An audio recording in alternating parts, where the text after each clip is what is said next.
I'm still in disbelief that we weren't planning to sign another forward with Isak. Did they really think Isak would be enough number-wise? Disappointing. Hi, Craig. Hope you're well. It's massively disappointing.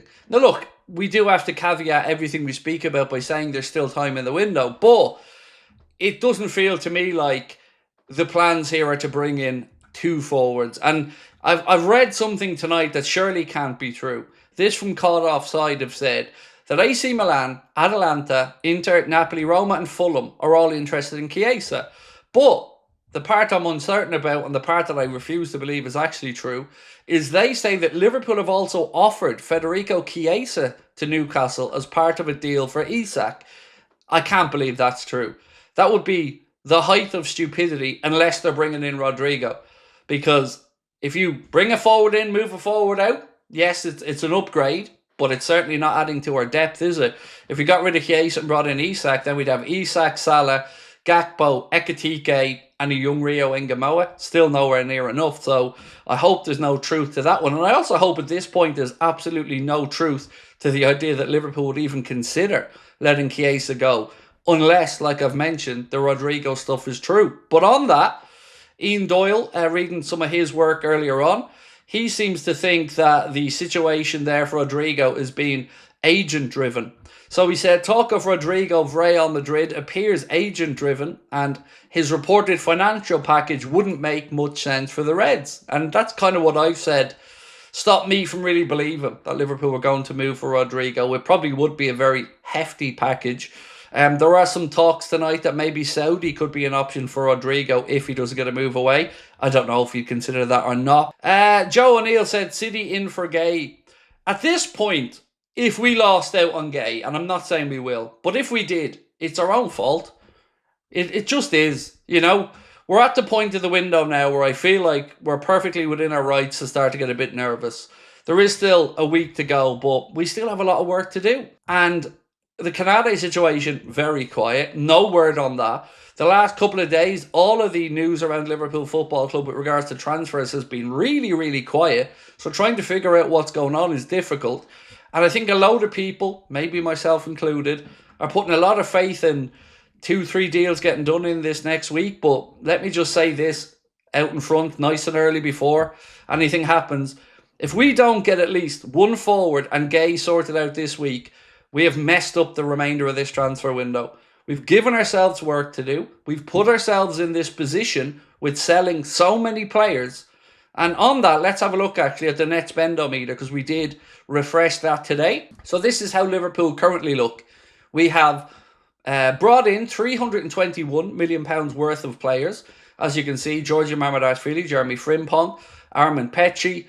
Obviously, we brought in Florian Wirtz, Milos Kerkez, Ugo Ekitike, and obviously young Giovanni Leone. On the other side of it, we have recouped £227.6 million from the sales of Trent, Queeveen, Kwanzaa, Nat Phillips, Diaz, Tyler Morton, Darwin Núñez, and Ben Doak. So that leaves Liverpool with a £93.4 million net spend as we currently sit here. And if we sold Elliott to RB Leipzig, as is being discussed this week, well, that would put us to about 50 million. That's not the big window we were promised, is it? So they best get the finger out and get cracking, because you could make an argument that even with Isak coming in, it's bare bones for the amount of actual attacking players we'll need for the season. And still, no movement on Mark Gay. He's played for Crystal Palace on Thursday. He's played for Crystal Palace again today. What are we waiting for? Get moving with it, because it's a piss take at this point, and we need reinforcements in. And who thought we would have been saying this? And I know people probably like eyes off again, but honestly, I have been very patient all summer as a Liverpool fan, really happy with the business that we have done, but we can't just shrug our shoulders and ignore what we haven't done. Yes, there is still time to do it, but like I've said, feels like we're leaving a lot. Has the whole Isak saga has distracted the powers that be from bringing in the attackers we need? Rumours of City interest in Gay is a bit worrying. We're not all privy to the plan, Martin, as I'm sure you're aware. But on the outside, it feels like we have left ourselves a lot of work to do. Now, we're not the only ones. It's important that we point out we are expecting a hell of a lot of business to be done throughout the Premier League in this last week of the season. But Isak isn't in our control. So that one's always been a concern. Mark Gay, there's no reason we couldn't get that done if we wanted to. And I don't understand what is happening now. Is there an agreement with Crystal Palace that we hang off and let him play another game? Surely we couldn't let him play on Thursday and risk a potential injury as well as still having to get the deal done.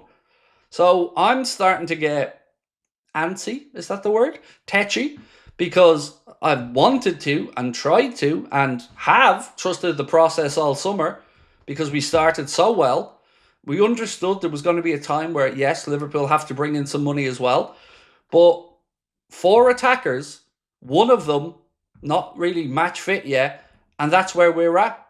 Like, whatever way we want to dress this up, as we sit here right now, going to St. James's Park tomorrow to play Newcastle, we have 4 attackers and a kid. And one of the 4 attackers hasn't been match fit for a long time. Not good enough, considering numerically where we were last season. Now, of course, Darwin Núñez, we all know, was going to move on. Diaz, probably people are split on what should have happened with that one. My assumption was always that we sold these players, assuming and knowing that we had players to bring in and replace them with. But as of right now, that doesn't look like it's a certainty anyway. How are you guys feeling about it? Because, you know me, I'm a nervy person and I'm probably a little bit aggressive at times with my view on these things. But I can't help but get more and more nervous now.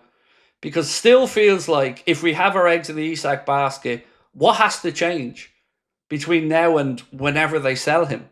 Or what has to change between now and whenever we put the next bid in? Because they still haven't brought in any forwards, and we've gone all the way through the window. Anthony Elanga as a winger, but no centre forwards. And like I said yesterday, there was talk of selling Asula to Bayer Leverkusen or somewhere else. It just... And the more I've spoke to people and read up on stuff, a lot of people believe there is no plan B. It's Isak or bust. There's some narratives now starting to say the Reds will wait for Isak. So let me read out this one. As it stands, Alexander Isak has no plans to reintegrate into the Newcastle squad, said the Daily Star. The Liverpool versus Newcastle fixture has no relevance on the Isak deal, said Craig Houlden.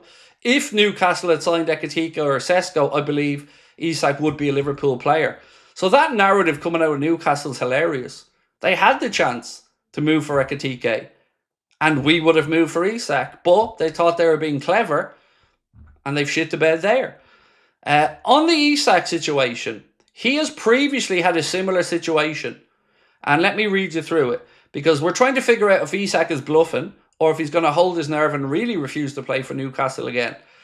So I was reading something earlier on and it said, when he left Borussia Dortmund for Real Sociedad, Alexander Isak made it clear that he wouldn't be returning to the Westfalenstadion even though the Bundesliga side held a buyback clause for Isak. He said, I have no intention of going back there.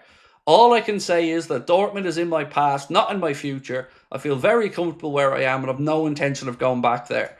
So he seems to be a man that when he says something, he tries to honour it. So if the situation for Newcastle here is that Isak ain't going to be reintegrated and doesn't want to play again, then really what is the point for them? There is no win here, like I've always said.